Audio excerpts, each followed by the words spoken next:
Assalamualaikum warahmatullahi wabarakatuh. Selamat pagi.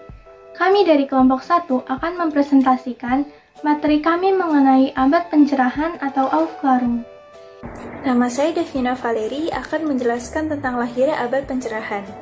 Abad pencerahan atau bisa juga disebut Aufklärung atau dalam bahasa Inggris yaitu Age of Enlightenment merupakan masa yang terjadi di sekitar abad 18 di Eropa yang memiliki semangat revisi atas kepercayaan tradisional, yaitu memisahkan pengaruh agama dari pemerintahan. Menurut Immanuel Kant, seorang filsuf asal Jerman, zaman pencerahan ini adalah zaman di mana manusia keluar dari keadaan kebodohan, karena manusia dulunya tidak mau memanfaatkan akalnya. Zaman ini juga merupakan masa yang produktif bagi sejarah budaya barat, karena ditemukannya seperti bubuk mesiu, mesin cetak, kompas, dan lain-lain. Faktor pendorongnya lahirnya Aufklärung. Muncullah dua babak baru yang membebaskan pemikiran dan moralitas seperti era Renaissance dan reformasi gereja.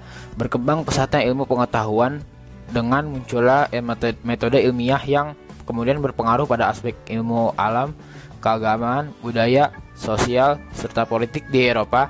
Munculnya paham rasionalitas dari filsuf Eropa yang mengagungkan akal sebagai pusat dalam pemikiran segala sesuatu yang membebaskan setiap individu. Selanjutnya saya Sarita N akan menjelaskan mengenai empirisme.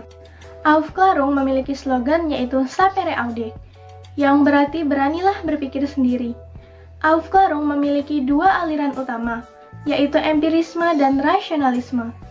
Aliran empirisme adalah sebuah paham yang menganggap bahwa pengetahuan manusia hanya didapatkan melalui pengalaman konkret, bukan pengalaman rasional yang abstrak termasuk pengalaman kewahyuan dan intuisi. Ada 3 jenis aliran empirisme. Yang pertama, empiris kritisisme. Ia mengemukakan bahwa ingin membersihkan pengertian pengalaman dari konsep substansi keniscayaan, kausalitas, dan sebagainya. Yang kedua, ada empirisme logis, mengemukakan bahwa ada batas-batas bagi empirisme. Yang ketiga, empirisme radikal, mengemukakan bahwa semua pengetahuan dapat dilacak sampai pada pengalaman indrawi. Selanjutnya, saya David Prastio akan menjelaskan rasionalisme. Keyakinan yang tak tergoyahkan pada akal manusia disebut rasionalisme. Sedangkan orang yang percaya bahwa akal manusia merupakan sumber utama pengetahuan kita tentang dunia disebut rasionalis. Rasionalisme berpendirian bahwa sumber pengetahuan terletak pada akal. Akal adalah terpenting dalam memperoleh dan mengetahui pengetahuan dan juga untuk mengetes pengetahuan itu sendiri. Latar belakang rasionalisme terjadi pada pertengahan abad ke-17 hingga akhir abad ke-18.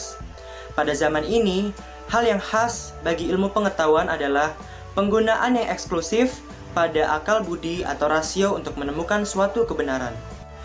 Jenis-jenisnya, dalam bentuknya yang tidak terlalu ekstrim, rasionalisme berpendirian bahwa manusia mempunyai kekuatan untuk mengetahui pasti tentang beberapa hal mengenai alam. Sedangkan yang lebih ekstrim, rasionalisme berpendirian bahwa kita dapat mengetahui suatu pengetahuan yang tidak dapat disangkal tanpa pengalaman indrawi. Pandangan kaum rasionalisme, seorang rasionalisme radikal memberikan interpretasinya bahwa hukum-hukum yang diungkapkan oleh akal adalah prinsip-prinsip pokok dari alam pada umumnya. Pengagum rasio tetap bersikukuh bahwa rasiolah yang menjadi satu-satunya sumber pengetahuan sehingga melahirkan mazhab atau aliran rasionalisme. Selanjutnya saya Stephanie Claudia Ezra.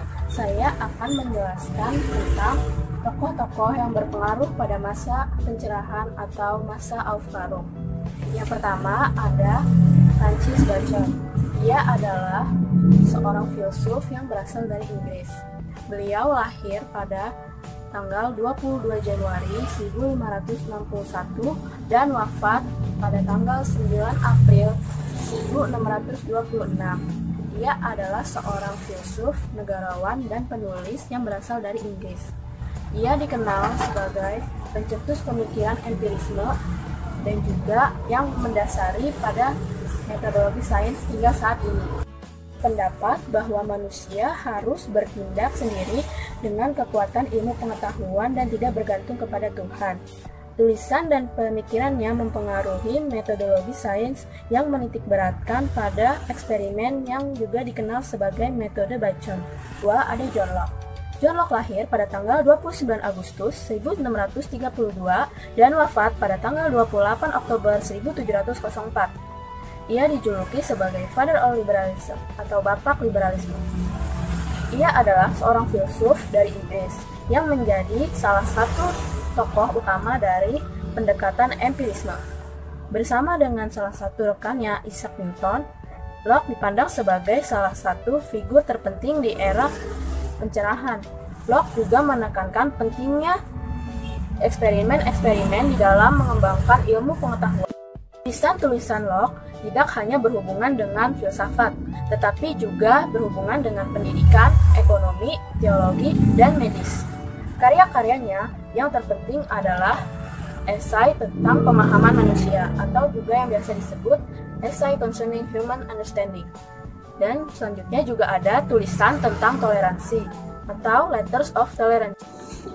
Saya Dian Megita Rusmini. Di sini saya akan melanjutkan tentang tokoh-tokoh Alvarung. Tokoh-tokohnya yaitu ada yang bernama René Descartes. René Descartes ini lahir di negara Prancis di sebuah desa yang bernama La Haye pada tanggal 31 Maret 1596. Ia menerbitkan Rules for the Direction of the Mind pada tahun 1629 dan ia juga menciptakan metodological skepticism.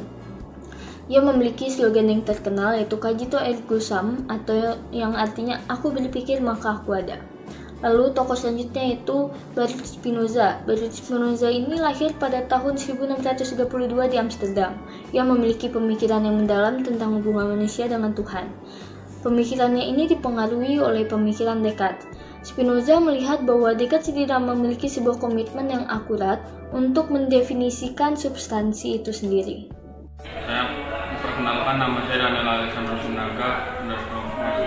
Dia akan menjelaskan tentang tiga tokoh sejarah. Yang pertama ada Thomas Hobbes, lahir di Inggris pada tahun 1588, menerbitkan Leviathan atau Commonwealth pada tahun 1651. Manusia dan pergaulan hidup merupakan suatu mekanisme. Yang kedua ada David Hume, lahir pada tanggal 26 April 1711 di Edinburgh, Skotlandia. Pengalaman atau empiris lebih dari sekadar rasio. Hume juga mengkaji eksistensi Tuhan. Menurut Hume, Tuhan tidak nyata. Yang ketiga ada Leibniz, lahir pada tahun 1646 di Leipzig, Jerman. Dia memunculkan paham teodike, manusia hidup di dunia harus sebaik mungkin karena di dunia ini diciptakan oleh Tuhan yang maha sempurna, dan dikritik dalam buku Candide karangan Voltaire. Nama saya Muspira Nur Permata akan melanjutkan penjelasan. Montesquieu lahir di Paris pada tahun 1694, menerbitkan Letters Philosophiques atau Letters on the English pada tahun 1734. Ia menentang ketidaktoleransi agama serta penghukuman yang berhubungan dengan soal-soal agama. Selanjutnya ada Jean-Jacques Rousseau, lahir pada 18 Januari 1689 di dekat Bordeaux, Prancis, menerbitkan The Spirit of Laws terbit pada 1748, mendukung sistem pemerintahan konstitusional dan pemisahan berupa eksekutif, legislatif, dan yudikatif. Selanjutnya ada Voltaire, lahir di Jenewa, Swiss pada 28 Juni 1712. Tulisan Rousseau merupakan faktor penting bagi pertumbuhan sosialisme, romantisisme, totalitarisme, dan antirasionalisme. Menerbitkan The Social Contract pada tahun 1762. Selanjutnya dari saya, Fadlarski Fetlasari, saya akan menjelaskan tentang pengaruh Aufklärung di bangsa Eropa.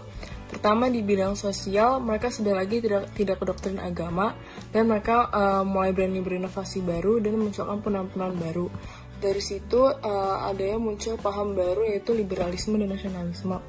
Selanjutnya di bidang politik, pertama pemantik revolusi Prancis yang terjadi pada tahun 1789. Lalu habeas corpus, dia menjanjikan hak kebebasan warga. Dan Selanjutnya keluar Undang-Undang Pers pada tahun 1693. Dan yang terakhir, John Locke mendesak agar di dalam pemerintahan ada pembagian kekuasaan. Sekian dari kelompok kami, mohon maaf bila ada kesalahan. Wassalamualaikum warahmatullahi wabarakatuh. Terima kasih.